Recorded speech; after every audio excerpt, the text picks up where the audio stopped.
Can you just briefly introduce yourself for those who don't know you, and they should? Right. So I'm Derek Clement, hairdresser for the stars. I've been doing hairdressing for over 35 years, afro hair, Oh, and hair means an awful lot to me. I'm absolutely, it's more than a passion. It's now become a way of life for me, basically. And what's important is that we have to ensure that we provide those expert advice, information, guidance, and support for the community. Okay, yes. and it's a wonderful time, I think, for the sisters, for the guys as well. I mean, it's a good, beards is a big thing these days, but I think in terms Oh, of hair, we have to look after our hair at all costs. We have to ensure that we know what goes on it and what goes in your gut. That's crucial. So it's not just about the hair and the style or the aesthetics of the hair, but what goes into your gut, because apparently those two things are absolutely in sync. Your hair grows at a cellular level, and that's our ethos. That's what we believe in. But at the end of the day, it's important to ensure that your hair shaft is also cared for. It's maintained, it's managed, and ensure that what we use on your scalp and your hair is absolutely crucial and in sync with you as a people. you may have seen on the title. So today we're going to talk about alopecia as part of the Alopecia Awareness Month, but Mhm. also hairdressers. Absolutely. I think those two they go together. Hand in hand, Carol. So for those who don't know what is alopecia, can you give us a definition from you? Right. So look, I'm not a trichologist. I'm not a doctor. I'm not a dermatologist. That must be made clear. But Yeah. I've been doing this for over 35 years, and I've seen all aspects of hair breakage. And what's interesting, Carol, over the years, perhaps the term, even the term alopecia is relatively recent. And the reason why I say it's relatively recent. As a young hairdresser in the 70s, I never knew the term. Of course, I went to college. I did hairdressing at college. And it's only at college, while I was there, of course, it's part of the curriculum. So I understood. If I hadn't gone to college to study hair, I went to two colleges. I went to Hounslow Borough College, which is now West Thames College. And I also went to London School of Fashion. And it was there that I actually began. Of course, I was about 17, 18. I learned the theory, not just the practical aspect of hair. So then it's there I understood what alopecia is all about. But I think in our community, it wasn't a talked about subject. So we never saw alopecia until around about the 80s. I began seeing lots of my clients that suffered from alopecia. Wow. So yes, it took a while to really identify what it is and what it was at that time. And still, I think even today, talking about it is not easy, but we are here for that, to open the conversation. So, so alopecia is an autoimmune disease. How do you think our lifestyle can have an impact on our hair and maybe even hair loss? And that's precisely the point. Alopecia is a autoimmune disease. And so there's no point in trying to explain to the customers who are alopecia sufferers, because I'm sure they know all the scientific names, they understand all of the nuances that cause alopecia. But I think the most important thing is to understand it is that to me should be fundamentally important. Once you understand, and in many cases, we could go beyond autoimmunity and understand things like transgenerational, okay, things like intergenerational issues that you could inherit from your ancestors, from your mom, your grandmother, your great grandparents. Okay, these things are there. It's crucial. You pass it on in the DNA.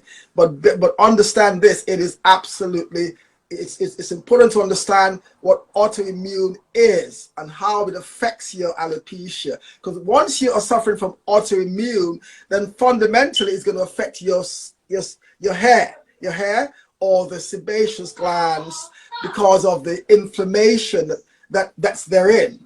Okay, inflammation is a massive thing in our community. People don't understand it. They have it, But as you get older, you realize your joints and all your gut is inflamed. So obviously, it's important to understand that if once you understand autoimmune, then it's going to be a lot easier to understand. So therefore, you have to learn to manage your lifestyle, your intake of the foods that you consume to ensure that you start looking at cures and prevention. Alopecia areata, that's very, very common. And what's alopecia areata? Alopecia areata is where your hair is, you're losing hair in little bulbs, little circles in your crown. You don't sometimes know it's there, but of course it can be bigger than that. But again, it's understanding what is alopecia. It's hair loss. The key thing to understand is how to ensure that you prevent getting alopecia by virtue of how you eat. And as Carol is saying, your diet is important. There are triggers. You see, we must understand what are the triggers. Okay, the triggers are invariably, of course, sugar is not good for your health. We know that now. We know that dairy is not good for your health. We know that things like gluten is not good for your health, right? We know that things like carbs, too much carbohydrates, especially complex carbs, is not good for your health. Okay, so some medication also can be side effects and can actually cause your hair to get lost. So we now know that since alopecia is autoimmune, and autoimmune is one of those conditions that no one knows where it comes from. It's one of those unusual conditions, but it affects your hair more than anywhere else in the body. Do you think in the Afro-Caribbean community is a big issue and maybe a trigger in terms of hair loss?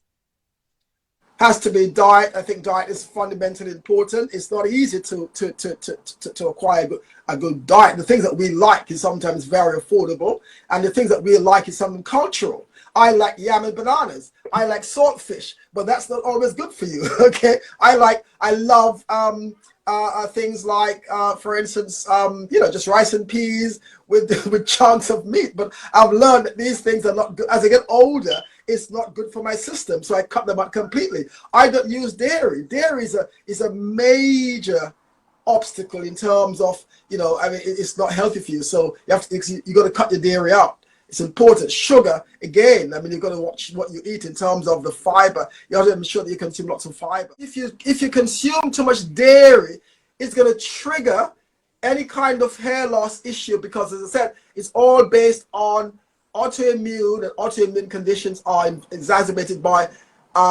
inflammation. Okay, and how do you get inflammation? By eating the wrong foods. So if I were you guys, you want to drink lots of milk, here you are. Coconut. The ancestor says consume the foods that are indigenous to your DNA from your ancestors. If your grandmother in Jamaica or Grenada or Ghana or Nigeria or Zimbabwe or St. Vincent, that's what they use. Coconut or oils indigenous to the community. Look, this is food. And also, I promise you, it is also, look what I'm going to do. This is, and I brought this here to show you guys, this is also milk. You don't have to buy dairy milk. Okay, give me a few seconds, huh? I'll show you something. You don't have to buy dairy milk. You could simply buy, this is it. Right there, I'm breaking this. This is pure milk that you could put on your hair, and put this also in your gut to ensure that you build your immune system. Carol, there you are. This is proper milk from coconut. Ready? Why go to the shop and buy dairy, Carol, when you could make the stuff yourself? True. All right? This is good for your hair. We actually have a milk.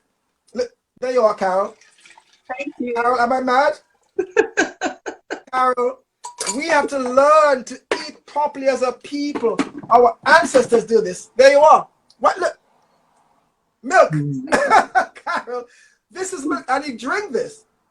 You will see the benefits of just tweaking a few things in your diet for your skin or for your hair. So yeah, definitely. You have, and that's such a wonderful point, Carol. It's not just about talking about alopecia, but it's talking about how to prevent your hair from losing your hair, and also understanding the significance of using the right products on your hair, because some products could also exacerbate the problem. you may have products that's actually full of parabens, full of toxins, full of, sulfate. They're not healthy for your hair, and it's going to make life look more difficult. So it's important to understand good products and good food. Watch what you eat is absolutely crucial. Exactly, because it's not, you cannot expect just to have a magic pill, like it's going, yeah, to work, like you're going to have long hair and this and that. It's as well as good products for your hair to make sure that they get the moisture and everything that it needs from the outside, but also what you eat to make sure that your hair gets what it needs from the inside, if that makes sense. No, it certainly does, because it must be understood that hair grows at a cellular level. So therefore, we have to pack our bodies with lots of the bees. The hair love bees. Bees are very important. And when you get to your bees, I mean, you know, things like the right oils. We have an oil. Shea Moist has a wonderful oil. This is Jamaican black castor oil, and this is plant. This is pure, unfiltered, unadulterated Jamaican black castor oil. That's what we use on a client. But this is food. This is not just a product to put on your hair as well. I always say, if you can't eat it, don't use it. Right? Now, this is for your hair, guys. This is from Jamaica. It's pure, and it's a food. Remember, your hair grows at a cellular level. So what I'm doing, I'm taking this. Okay. Whoa. This is food for your hair. Hair grows at a cellular level. But guess what?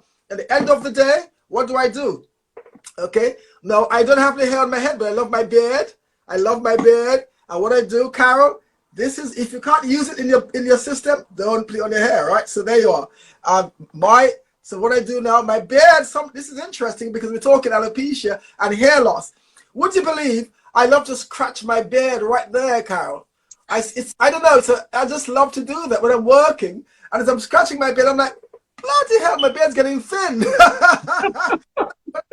There you are. Castor oil for my beard. You see how it's nice and shiny and healthy?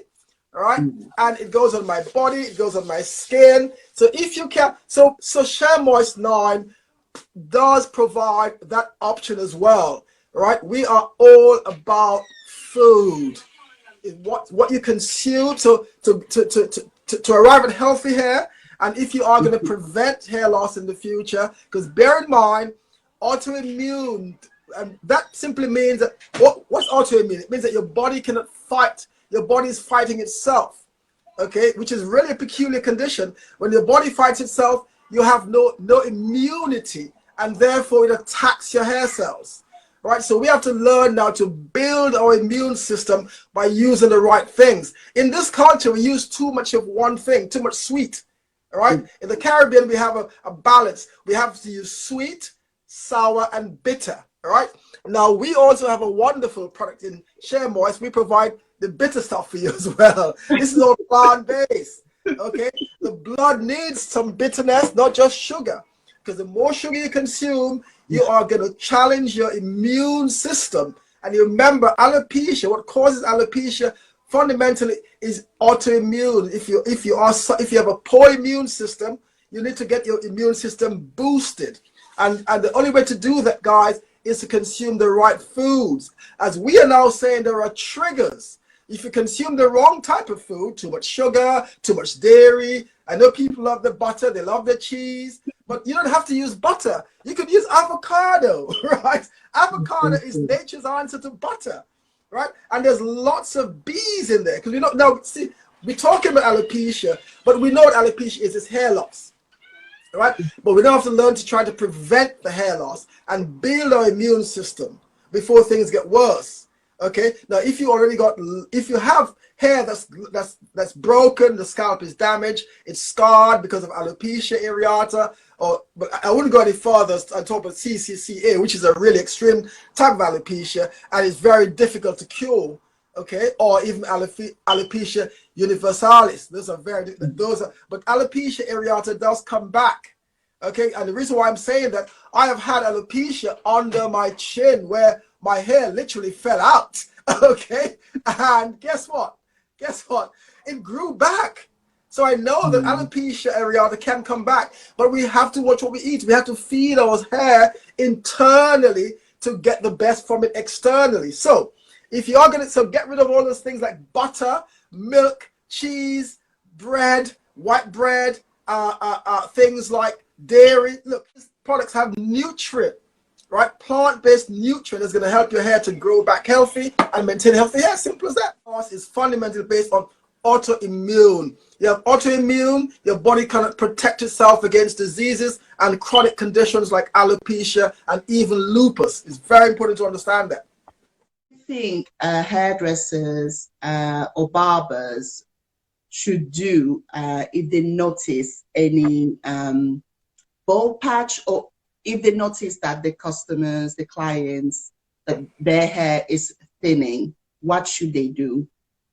All right, the first thing to do is to recommend, don't try to cure the issue yourself. You have to recommend the client to a trichologist, okay, or dermatologist, if not your doctor at first.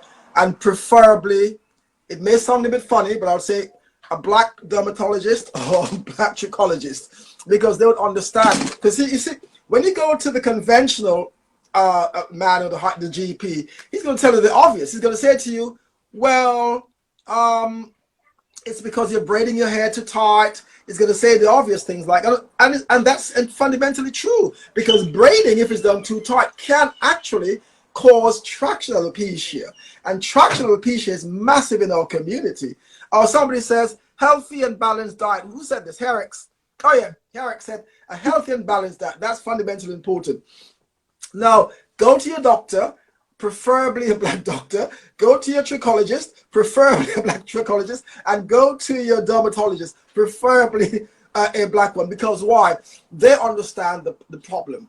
You go to somebody who is not black, they'll tell you a whole bunch of stuff that you already know. If you're relaxing your hair, for instance, if you're wearing braids or weaves, it's going to tell you the obvious. You need someone to go deeper into the problem to explain to you what the problem actually is. No, so barbers and hairdressers, do not try to solve the problem yourself. What most hairdressers tend to do, they tend to recommend a weave. I understand, or a wig. There's nothing wrong with that, because if the hair is breaking and it's going bald and you cover it up, that's fine, because it's important for your self-esteem. But at the same time, the problem is still there. Wear a weave or wear a wig or whatever you may want to do. But I've seen hairdressers try to do a weave, and then it makes the problem worse as far as I'm concerned. So the customer going to go away, and she's not going to focus on her hair, because guess what? It's camouflaged. Yeah. Yes. It might be just a temporary fix, but if there is too much tension on it, then obviously you're making it worse. So yeah. My next question would be on your experience in alopecia. So what are the various forms or different forms of alopecia you've seen the most as a hairdresser? Alopecia areata and beard barbe, alopecia for men.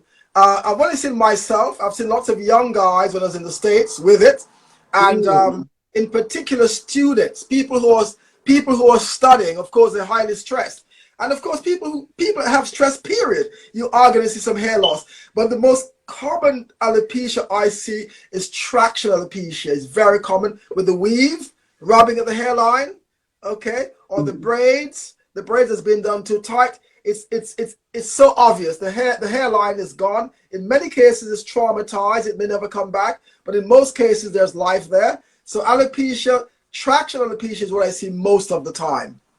It's affected the most. Alopecia is that more men, women, any different groups like Caucasian, Afro-Caribbean, Asian? What have you noticed really throughout your experience? I mean, obviously, alopecia is not exclusive to black people alone. Of course not. I mean, it's a universal condition. But I think because I'm a black hairdresser, I deal with my people. I see alopecia most prevalent in females because I'm a hairdresser.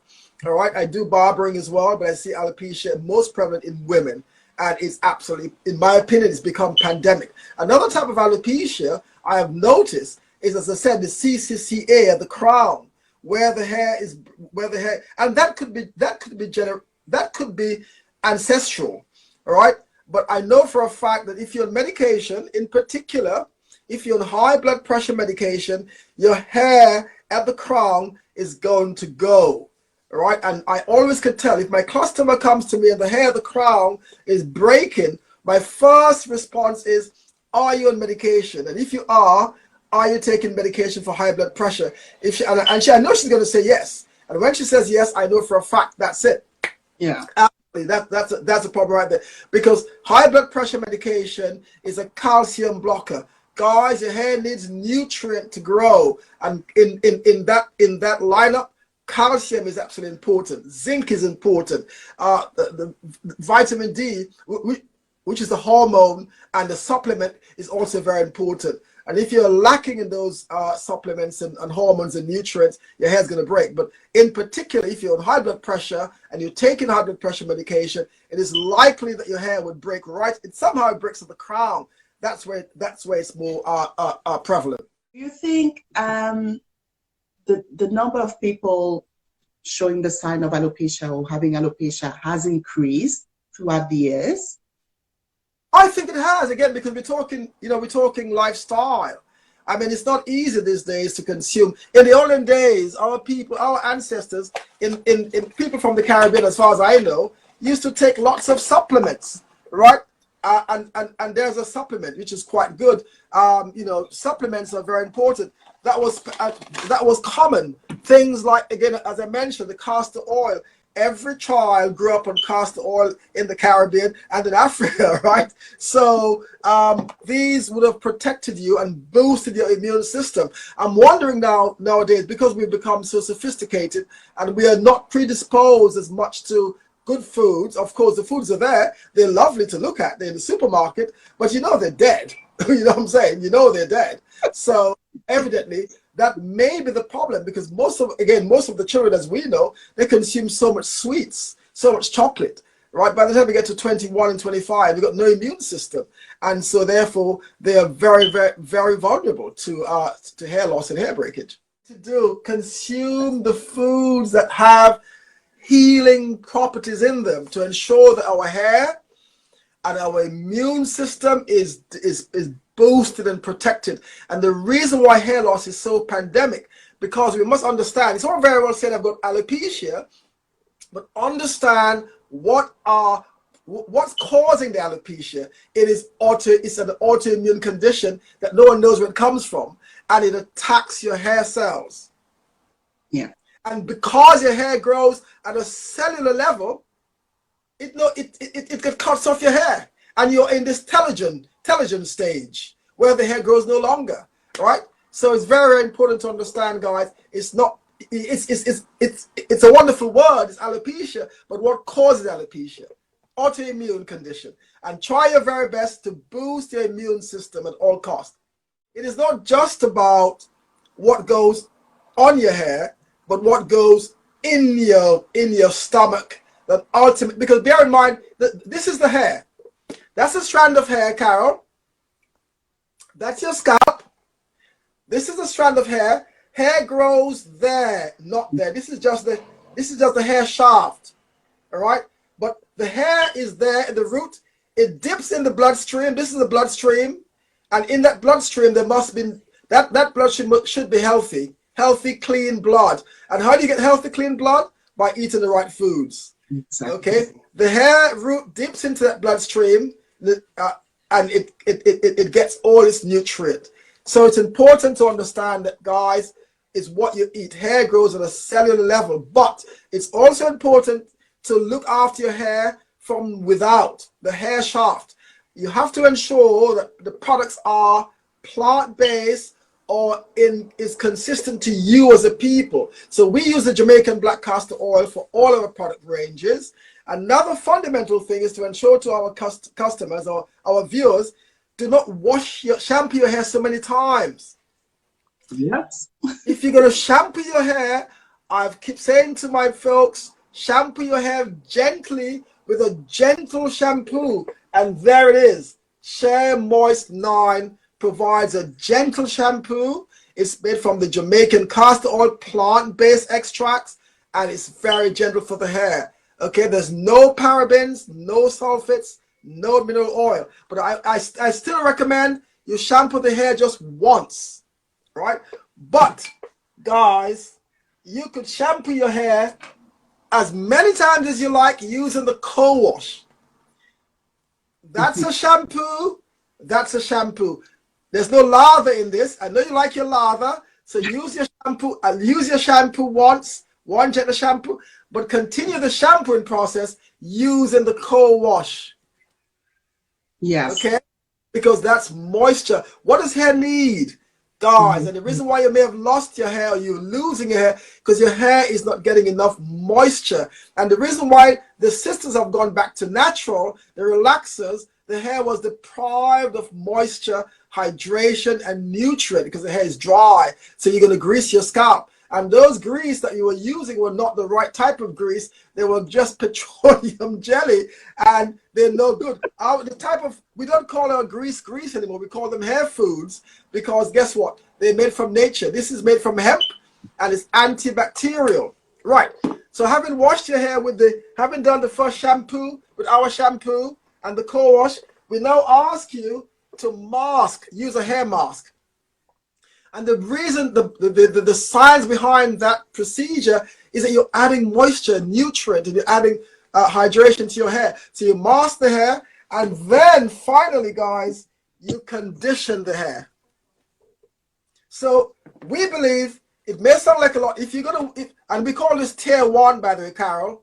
This is called tier 1. Okay, shampoo, co-wash, mask, and condition. It's called, and I know it sounds like a lot, but it's important to understand what you have to do. The moment you shampoo your hair once, you have to put back the moisture, hydration, and nutrient into your hair. So that's tier 1. Don't just shampoo your hair with any old rubbish shampoo full of parabens and full of sulfates, because you are going to damage your hair cells, damage your scalp, and damage your hair shaft. The young people are getting alopecia traction from the alcohol-based gels that they use for the baby hairs, and it's quite sad because all the young people I know, sometimes my daughter does it. I stop her now from using gels, but there must be an option. We don't have a gel that we do because we're going to make sure that there's no alcohol in it. But you're right, that alcohol is causing a lot of problems in the community. It's very, very important today. You could also lose your hair by using the wrong things on your scalp. So the Share Moist, we have the Share Moist 9 bonnets and wraps, okay? And that's 100% silk, Carol. Because the cotton, if you wrap your hair with cotton, it'll break your hair. And also your pillowcases, if it's cotton, it will break your hair. So if you're talking hair loss and hair breakage, you've got to go through we've gone through the leg to ensure that we manufacture those. Those are handmade, by the way. Those are handmade silk, made from satin and silk. That's great. Right, to protect our customers from hair loss. Yes, because I think most of the time people, they don't understand, or they think, oh, it's just a pillowcase, it's just this and that, but no, it will have an effect on your hair. So obviously cotton, the friction of cotton, it would just break your hair, and it takes the moisture from your hair away. But satin or silk won't, so you can switch for a satin or silk bonnet or pillowcases. Absolutely, Carol. Because the key thing here, guys, is to restore, to repair, to rejuvenate, to rehydrate, and to replenish the hair. Those are fundamental words. It's important to us for the well-being of your hair. Your hair is crucial, and it's what provides for you the esteem. If your hair is damaged, you will not feel right. You will not feel somewhat comfortable. So it's all about hair care. Great job, Carol. You did a marvelous job for the community up there in Manchester. In principles, you talk about locks. I think we don't talk enough about locks. How do you think people with locks are affected by alopecia? I've seen rastas with bald heads. You know, I've seen brothers. I've got lots of brothers who are rasta, and they also suffer from alopecia, right? Or should I say, I'm sorry, balding. And there are people I know because of the way the lock is done. So that would be traction, isn't it? if the Yeah. lock is somehow, you see some of the locks, the hair is holding on, the lock is holding on to just a strand of hair. That's Mhm. traction. That's traction. I wanted to ask, why did you start offering products promoting hair growth, such as the hair growth treatment? Why you decided to do that? Well, again, since we, because as we said, right, there are lots of women in the community whose hair are challenged invariably by the wrong styling procedures or maybe medication. Of course, alopecia being one of them. If you're suffering from hair loss or your hair seems a bit thin in the middle, I've got clients. In fact, I've got one client right now who says to me, Derek, I find that my hair is a little bit thin in the middle. I don't understand why. And I said to her, the best thing to do is I recommended the hair growth treatment. This is hemp, by the way, plant based. All right, Yeah. this is plant based. It's antibacterial. It's a great product. It has shea butter in there as well, packed with nutrients and packed with vitamins, and it's perfect for hair breakage at the sides and at the crown area. And this is a scalp food and a hair food. So, and the reason why we did these, because we found a lot of the clients suffering from hair breakage. Hair breakage, hair is dull, the hair is lacking luster, it's lacking moisture. It needs a hair food. Now, for the guys who are suffering with hair loss issues as well, we have the K77 for the men, and that's for the beard, and that's the food for the scalp. I also recommend for the guys a moisturizer, because I moisturize my beard. Okay, I moisturize my. Where's my moisturizer? I had it here a few seconds ago. I moisturize my beard with the Jamaican black castor oil. Oh, there it is. I moisturize my beard, Carol, because I think the beard needs moisture. So Yeah. here's my moisturizer. It's the black Jamaican castor oil. So the first thing I do in the morning, Carol, after brushing my teeth, is to moisturize my beard, and I use this. And there you are. If that goes on there, I leave it on Mm. for a few minutes. Okay, you see, it doesn't. There's no white residue on there, Carol. No, no, I use it on my hands, so there's That's right. nothing different. Yeah. And once that is done, allow it to get into the to soak to get into the hair and seal itself into the hair. And after maybe half an hour, I then get my K77 and I spray on my beard. And just before I leave the house, I get the food, that wonderful food, and I apply that onto the beard as well. That's why my beard is so nice and thick, because I mean, I look after my beard. As you can see, Carol, there's lots of it. Carol, there's so much beard, man.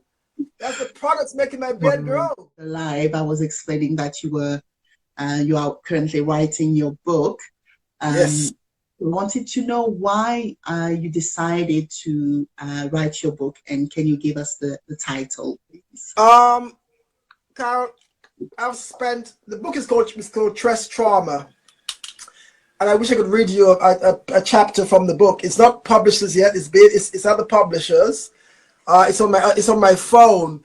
It's called Tress Trauma, and why are Black women 3 times more predisposed to losing their hair than their European and Asian counterparts. And it's interesting. In the medical world, they're now saying that Black women and Hispanic women are more predisposed to alopecia, especially alopecia areata and lupus, right? And of course, and the reason for that is because we perhaps eating the wrong type of foods.